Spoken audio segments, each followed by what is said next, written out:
I long to hear that you have declared an independency. And by the way, in the new code of laws, which I suppose it will be necessary for you to make, I desire you would remember the ladies and be more generous and favorable to them than your ancestors. Regard us then as beings placed by providence under your protection, and in imitation of the Supreme Being, make use of that power only for our happiness.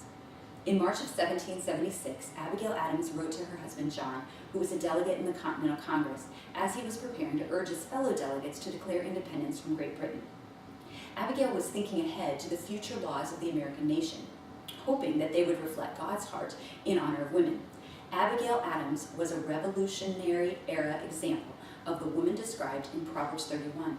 She looked well to the ways of her household, and she made every effort to profit her husband and family. However, under colonial law, women were still considered either femme sole, which means a spinster or widow, or femme couvert, which is a wife. And for wives, property had to be controlled by husbands. As such, Abigail was often having to shrewdly work around these laws in order to profit her husband in his absence. John and Abigail Adams married in October of 1764, and eventually they purchased a farm in Massachusetts. John's political career and service to his country took him away from their home and from one another for 10 years, leaving Abigail to manage the finances as well as his farm. Now, John may not have fully realized what he had in Abigail when he handed the task over to her. Abigail Adams managed the farm with great skill.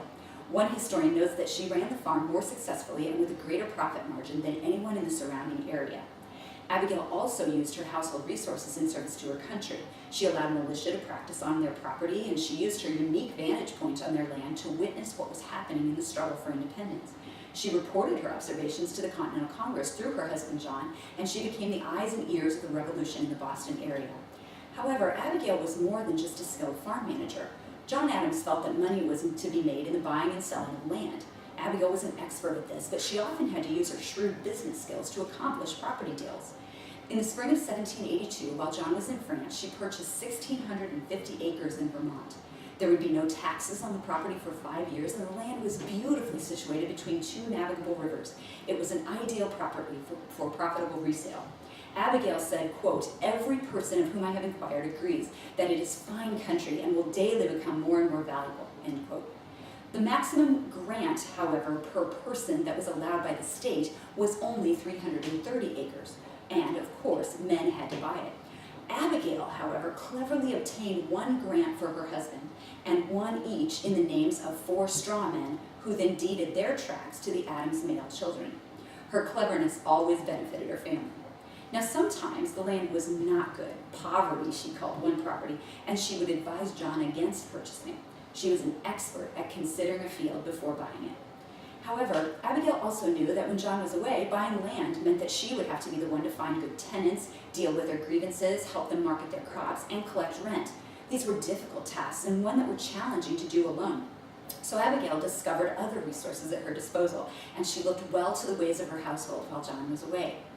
In the fall of 1783, while John was in Europe helping to negotiate the Treaty of Paris, he wrote to Abigail asking her to sound out 2 of the neighbors to see what price they would take for their farms. He sought to buy them and increase his holdings. Abigail agreed to do it, but she added, quote, "There is a method of laying out money to more advantage than the purchase of lands." She went on to explain the benefits of bonds, or state notes as she called them. Abigail knew what she was talking about. When she bought her first bond in Massachusetts in 1777, she earned an astounding 24% return on her initial investment every year. When Congress stopped paying out for these purchases just a few years later, she had already earned back more than she had invested without touching the principal. She continued this practice of bond investment and was able to use her funds to reach forth her hands to the needy. She helped her sister pay off debts as well as investing in the new and financially wobbly American government. In August of 1792, Abigail Adams converted her Massachusetts government bonds to new federal securities, and at that time, she had earned a return in excess of a 400% profit. Proverbs 31 says, "Who can find a virtuous woman? For her price is far above rubies. The heart of her husband doth safely trust in her, so that he shall have no need of spoil. She will do him good and not evil all the days of her life. She considers a field and buys it. With the fruit of her hands she plants a vineyard. She stretches out her hand to the poor. Yea, she reaches forth her hands to the needy. She looks well to the ways of her household and eats not the bread of idleness." Abigail Adams, as a wife, mother, and patriot, set an example not only as a shrewd and profitable investor, but as Proverbs 31 tells us, as a virtuous woman.